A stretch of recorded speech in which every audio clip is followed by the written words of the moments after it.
Hello everyone, हमारे YouTube channel अध्ययन समय में आपका स्वागत है। आई होप आप सभी अच्छे होंगे। आज के वीडियो में हम डिस्कस करेंगे ऑपरेंट कंडीशनिंग थ्योरी को। तो चलिए स्टार्ट करते हैं। ऑपरेंट, जिसको कि इंस्ट्रूमेंटल कंडीशनिंग थ्योरी बोला जाता है। तो सबसे पहले हम देखते हैं कि ये थ्योरी कौन से साइकोलॉजिस्ट ने प्रपोज की है। तो इस थ्योरी को देने वाले जो साइकोलॉजिस्ट हैं वो है बी.एफ. स्किनर, और ये एक बिहेवियरिस्ट हैं। और बी.एफ. स्किनर जो है अमेरिकन साइकोलॉजिस्ट हैं, और इन्होंने ये थ्योरी 1938 में दी थी। तो सबसे पहले हम देखते हैं कि इस थ्योरी के अनदर नेम्स कौन कौन से हैं, जो कि एग्जाम में पूछ लिए भी जाते हैं। तो फर्स्ट इसको बोला जाता है इंस्ट्रूमेंटल कंडीशनिंग। देन दूसरा जो इसका अनदर नेम है वो है learning through consequence. Third one है आरएस थ्योरी, जिसमें आरएस रिस्पॉन्स स्टिमुलस है। देन अब हम देखते हैं कि स्किनर ने जो एक्सपेरिमेंट किए थे वो कौन से एनिमल पे किए थे। तो वो थे रैट और पिजन। तो स्किनर के according to Skinner, learning is a gradual process and the person must act to learn. जो लर्निंग है वो ग्रेजुअल प्रोसेस है, मतलब ये सीरीज में चलने वाला प्रोसेस होता है। लर्निंग सक्सेसिव प्रोसेस होता है। तो कुछ भी चीज लर्न करने के लिए पर्सन को जो है एक्ट करना पड़ता है। नेक्स्ट पॉइंट है when the person acts the environment responds to the person's action certain way, thus the action of the person has a consequence result from the environment, that is if। तो जब person act करेगा, कोई भी action person करेगा, तो environment जो है respond करती है पर्सन के एक्शन का किसी भी तरीके से, ठीक है। तो दस the action of the person, तो जो भी एक्शन पर्सन करेगा उसका इफेक्ट देखने को मिलता है एनवायरनमेंट से।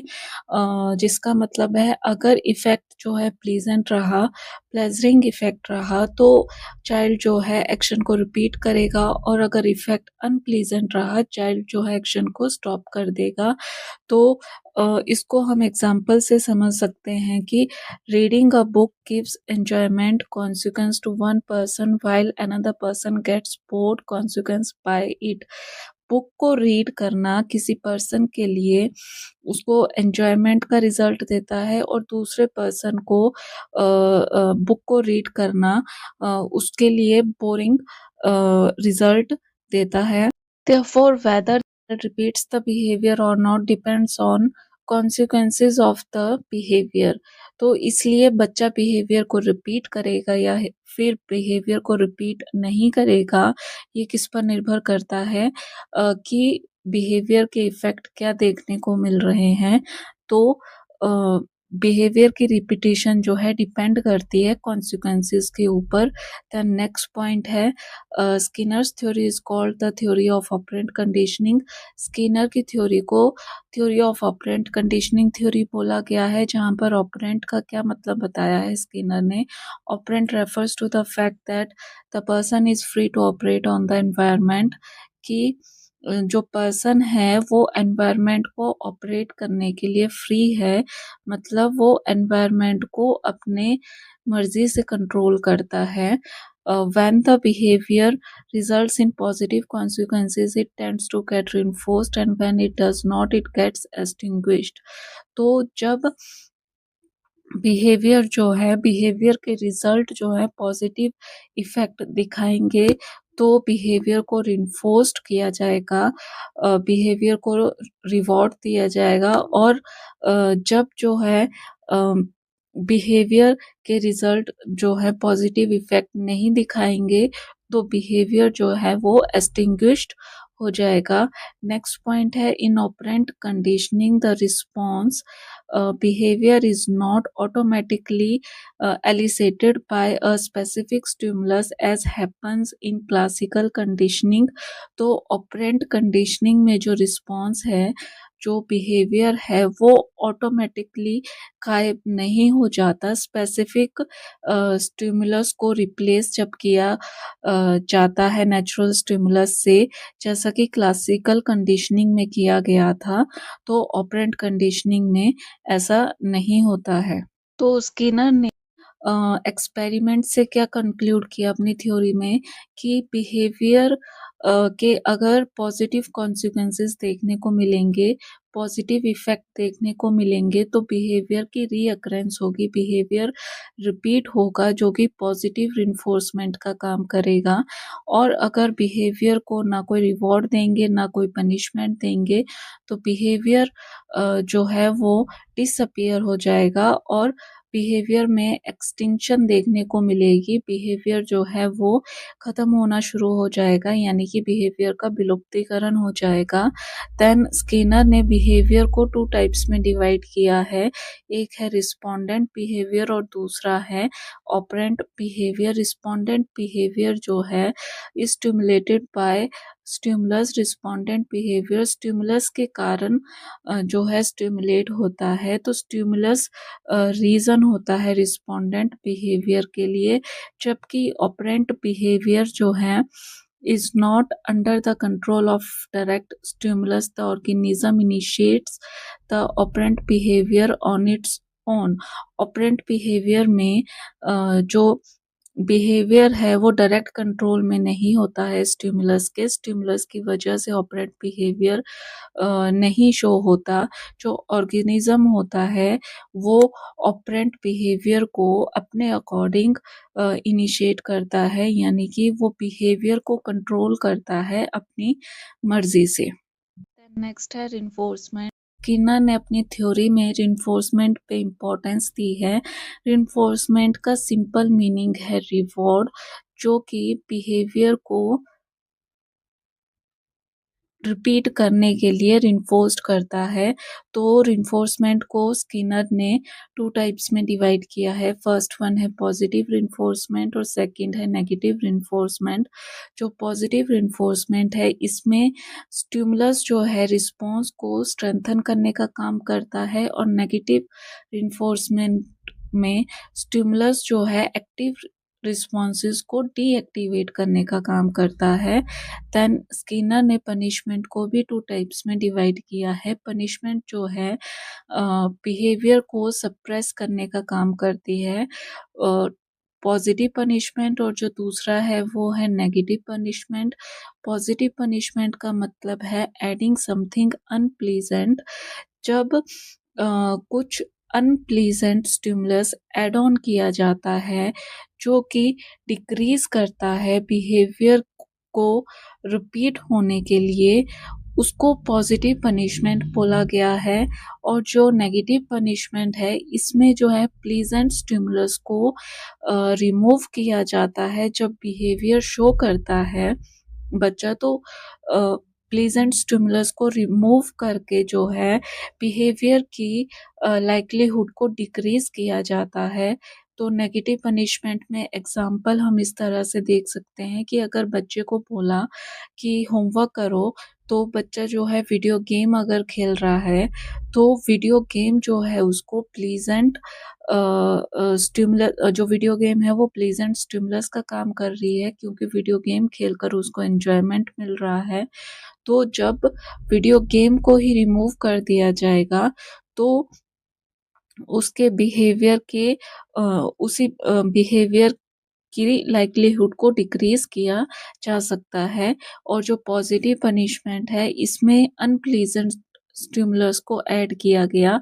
तो एग्जाम्पल है कि जैसे अगर बच्चा बात नहीं मान रहा, उसको स्लैप कर दिया, तो स्लैप जो है अनप्लीजेंट स्टिमुलस का काम करेगा, जिससे कि बच्चा जो है उस बिहेवियर को दोबारा से उस बिहेवियर में दोबारा से अकरेंस हो, उस चीज में डिक्रीज देखने को मिलेगा।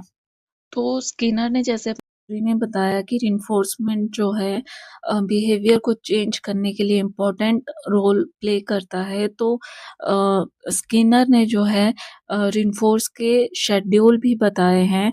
तो जो शेड्यूल ऑफ रिइंफोर्समेंट क्या होता है, जो कि डिटरमाइन करता है कि रिइंफोर्समेंट को कब और कैसे डिलीवर करना है, जो कि बिहेवियर में चेंज लाने में हेल्प करता है और रिस्पॉन्स को स्ट्रॉन्ग बनाता है, स्ट्रॉन्गर रिस्पॉन्स बनाने में हेल्प करता है। तो रिइंफोर्समेंट के शेड्यूल को स्किनर ने 4 टाइप्स में डिवाइड किया है। फर्स्ट वन है फिक्स्ड रेशियो शेड्यूल, सेकंड है वेरिएबल रेशियो शेड्यूल, थर्ड है फिक्स्ड इंटरवल शेड्यूल और फोर्थ है वेरिएबल इंटरवल शेड्यूल। और जो चारों शेड्यूल हैं वो डिफरेंट इम्पैक्ट दिखाते हैं बिहेवियर चेंज में, यानी कि चारों शेड्यूल के जो है डिफरेंट इम्पैक्ट शो होते हैं। नंबर 1 है fixed ratio schedule. Fixed ratio schedule में बिहेवियर जो है रिइंफोर्स्ड कब किया जाएगा, बिहेवियर को रिवॉर्ड कब दिया जाएगा, after a specific number of behaviours. जब बच्चा जो है स्पेसिफिक नंबर ऑफ बिहेवियर्स या फिर स्पेसिफिक नंबर ऑफ रिस्पॉन्सेज को शो करेगा, उसके बाद जो है रिवॉर्ड दिया जाएगा। तो फिक्स्ड रेशियो शेड्यूल को एग्जाम्पल से समझते हैं।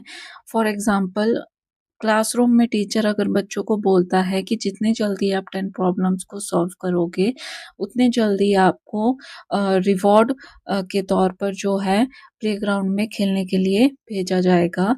तो यहाँ पर जो चीज़ है 10 प्रॉब्लम्स, यानी कि यहाँ पर नंबर ऑफ रिस्पॉन्सेज को फिक्स्ड कर दिया गया है और जो चीज़ फिक्स्ड होती है तो वो चीज़ प्रिडिक्टेबल होगी। तो यहाँ पर बच्चों को पता होगा कि 10 प्रॉब्लम्स के बाद हमको रिवॉर्ड मिल रहा है। तो एक टाइम के बाद जब चीज़ प्रिडिक्टेबल होगी, तो एक टाइम के बाद जो है बच्चों का इंटरेस्ट जो है वो धीरे-धीरे खत्म होना शुरू हो जाएगा और जो बिहेवियर है उसमें एक्सटिंक्शन भी देखने को मिलती है। तो ये फिक्स्ड रेशियो शेड्यूल का एग्जाम्पल हुआ। देन सेकंड है वेरिएबल रेशियो शेड्यूल। तो वेरिएबल रेशियो शेड्यूल में बिहेवियर को रिइंफोर्स्ड कब किया जाएगा, यानी कि बिहेवियर को रिवॉर्ड कब दिया जाएगा, after a variable number of responses. तो यहाँ पर जो है नंबर ऑफ रिस्पॉन्सेज वेरिएबल होंगे, जो कि पता नहीं होंगे कि कब जैसे रिवॉर्ड मिल जाएगा, कितने रिस्पॉन्सेज के बाद जो है कितने नंबर ऑफ रिस्पॉन्सेज के बाद जो है रिवॉर्ड मिलेगा, वो चीज़ फिक्स नहीं होगी, यानी कि यहाँ पर नंबर ऑफ रिस्पॉन्सेज जो है वो अनप्रिडिक्टेबल हैं।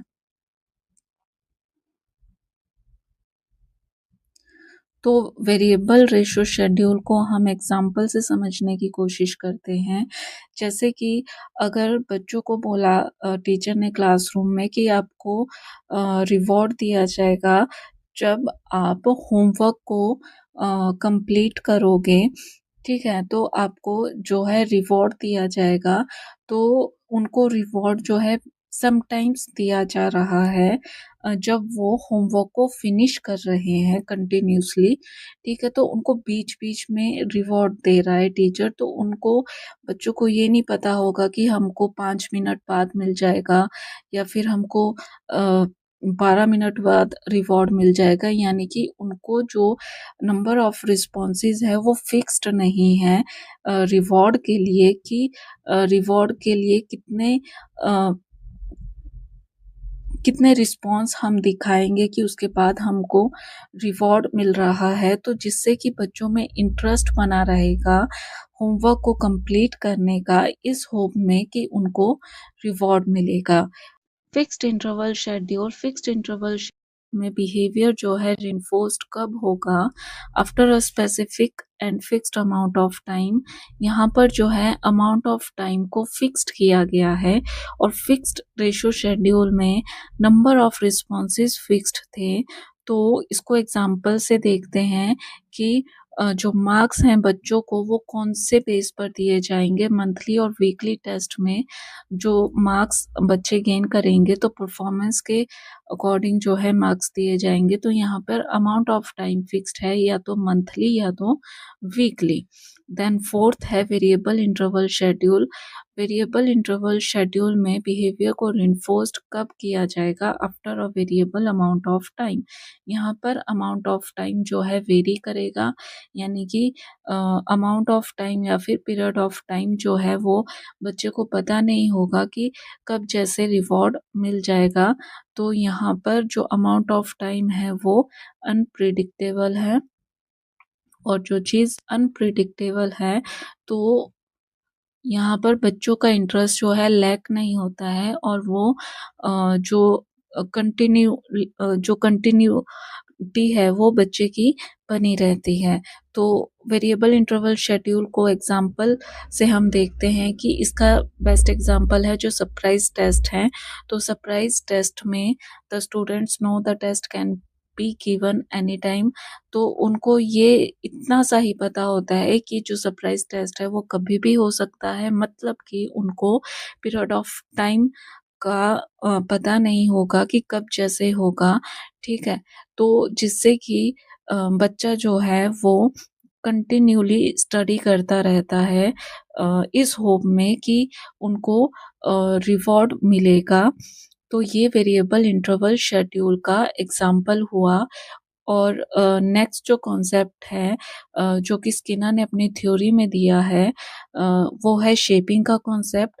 तो शेपिंग का मतलब है in shaping process the organism will be rewarded for each step towards target behaviour. Shaping process में जो है टारगेट बिहेवियर को अचीव करने के प्रोसेस में जो है जो भी वो स्टेप लेगा, हर एक छोटे-छोटे स्टेप के लिए ऑर्गेनिज्म को रिवॉर्ड दिया जाएगा, ठीक है। तो शेपिंग प्रोसेस में रिवॉर्ड जो है हर एक स्टेप के लिए दिया जाता है, जो भी वो छोटे-छोटे स्टेप लेता है। तो की वीडियो में हमने बीएफ स्किनर की ऑपरेंट कंडीशनिंग थ्योरी को डिस्कस किया, ठीक है। और जो स्किनर ने एक्सपेरिमेंट किया था कौन से एनिमल पे किए थे, वो थे रैट और पिजन। और स्किनर ने जो है अपनी थ्योरी में ये बताया कि कोई भी बिहेवियर अगर पर्सन शो करता है तो उसके इफ़ेक्ट जो हैं वो देखने को मिलते हैं। वो पॉजिटिव भी हो सकते हैं और नेगेटिव भी हो सकते हैं। पॉजिटिव होंगे यानी कि प्लीजेंट कॉन्सिक्वेंसेस होंगे तो बच्चा जो है बिहेवियर को रिपीट करता है, और अगर अनप्लीजेंट कॉन्सिक्वेंसेस होंगे तो बच्चा जो है बिहेवियर को रिपीट करना स्टॉप कर देता है। और हमने जो है ऑपरेंट कंडीशनिंग को जो है एग्जाम्पल से भी समझा, ठीक है, बाय रीडिंग ऑफ बुक इस एग्जाम्पल से समझा। देन हमने देखा कि ऑपरेंट का मतलब क्या बताया है स्किनर ने अपनी थ्योरी में। ऑपरेंट का मतलब बताया है कि जो पर्सन है वो फ्री होता है एनवायरनमेंट को कंट्रोल करने के लिए, वो अपनी मर्जी से एनवायरनमेंट को कंट्रोल करता है, ठीक है। और ऑपरेंट कंडीशनिंग में क्लासिकल कंडीशनिंग की तरह जो रिस्पॉन्स होता है उसको ऑटोमेटिकली एक्सटिंग्विश नहीं किया जा सकता स्पेसिफिक स्टिमुलस के साथ। देन जो स्किनर ने अपनी थ्योरी में ये कंक्लूड किया कि अगर बिहेवियर के पॉजिटिव इफेक्ट देखने को मिलते हैं तो अक्रेंस होगी बिहेवियर की, ठीक है, रीअक्रेंस होगी जो कि पॉजिटिव रिइंफोर्समेंट होगा। और अगर बिहेवियर को ना कोई रिवॉर्ड दिया जाएगा ना कोई पनिशमेंट मिलेगी तो बिहेवियर जो है डिसअपियर हो जाएगा। देन बिहेवियर को स्किनर ने 2 टाइप्स में भी डिवाइड किया, रिस्पोंडेंट बिहेवियर जो कि स्टिमुलस के कारण होता है, और जो ऑपरेंट बिहेवियर होता है उसका कंट्रोल स्टिमुलस पर नहीं होता है। ऑपरेंट बिहेवियर को ऑर्गेनिज्म जो है अपनी मर्जी से कंट्रोल करता है। देन हमने स्किनर ने रिइंफोर्समेंट के ऊपर जो इम्पोर्टेंस दी है उसको जो है 2 टाइप्स में डिवाइड किया है रिइंफोर्समेंट को। पॉजिटिव रिइंफोर्समेंट में स्टिमुलस जो है बिहेवियर या फिर रिस्पॉन्सेस को स्ट्रेंथन करने का काम करता है, और जो नेगेटिव रिइंफोर्समेंट है उसमें स्टिमुलस जो है एक्टिव रिस्पॉन्सेस को डीएक्टिवेट करने का काम करता है। है और पनिशमेंट को भी 2 टाइप्स में डिवाइड किया है, positive punishment, negative punishment. Positive punishment में हम कुछ अनप्लीजेंट सिचुएशन को ऐड ऑन करते हैं या फिर अनप्लीजेंट स्टिमुलस को ऐड ऑन करके बिहेवियर की लाइक्लीहुड को ख़त्म करते हैं। और नेगेटिव पनिशमेंट में जो है प्लीजेंट स्टिमुलस को रिमूव किया जाता है, जिससे कि बिहेवियर की अकरेंस को डिक्रीज किया जाता है। देन हमने शेड्यूल ऑफ रिइंफोर्समेंट देखे, जो कि स्किनर ने 4 टाइप्स में बताए हुए हैं। Fixed ratio schedule, variable ratio schedule, fixed interval schedule और वेरिएबल इंटरवल शेड्यूल। जहाँ पे टर्म फिक्स्ड आ गई वो चीज़ प्रिडिक्टेबल होगी। और फिक्स्ड रेशो शेड्यूल में जो है नंबर ऑफ बिहेवियर्स या फिर नंबर ऑफ रिस्पॉन्सेज को फिक्स्ड किया गया है, उसके बाद ही जो है रिइंफोर्समेंट दी जाएगी। हमने इनके एग्जांपल्स भी देखे। वेरिएबल में नंबर ऑफ रिस्पॉन्सेज वेरिएबल है, उसके बाद रिवॉर्ड दिया जाएगा। देन फिक्स्ड इंटरवल शेड्यूल में जो है बिहेवियर को रिवॉर्ड कब दिया जाएगा, फिक्स्ड अमाउंट ऑफ टाइम के बाद। और वेरिएबल इंटरवल शेड्यूल में रिवॉर्ड कब दिया जाएगा, वेरिएबल अमाउंट ऑफ टाइम के बाद। जहाँ पर टर्म वेरिएबल आ गई वो चीज़ अनप्रिडिक्टेबल है, और अनप्रिडिक्टेबल जहाँ पे होगा उससे जो है बच्चों में जो है कंटिन्यूटी बनी रहती है, जिससे कि लैक ऑफ इंटरेस्ट नहीं होता है। तो वेरिएबल इंटरवल शेड्यूल और वेरिएबल रेशो शेड्यूल ज़्यादा इफ़ेक्टिव होते हैं as compare to fixed interval और फिक्स्ड रेशो शेड्यूल से। देन हमने शेपिंग कॉन्सेप्ट को देखा, जो कि स्किनर ने अपने थ्योरी के थ्रू दिया है, जिसमें कि शेपिंग के थ्रू जो है डिज़ायरेबल बिहेवियर को अचीव करने के लिए जो भी स्टेप, छोटे-छोटे स्टेप जो भी पर्सन लेगा, उन हर एक स्टेप के लिए रिवॉर्ड दिया जाता है शेपिंग प्रोसेस में, जिससे कि डिज़ायरेबल बिहेवियर को अचीव किया जाता है। आई होप आपको मेरी वीडियो पसंद आए और आपको मेरा एफर्ट भी अच्छा लगे। आपके सपोर्ट से ही मुझे मोटिवेशन मिलता है और वीडियोस बनाने का। तो चैनल को सपोर्ट करने के लिए चैनल को प्लीज़ लाइक करें, शेयर करें, कमेंट करें और सब्सक्राइब करें। Thank you.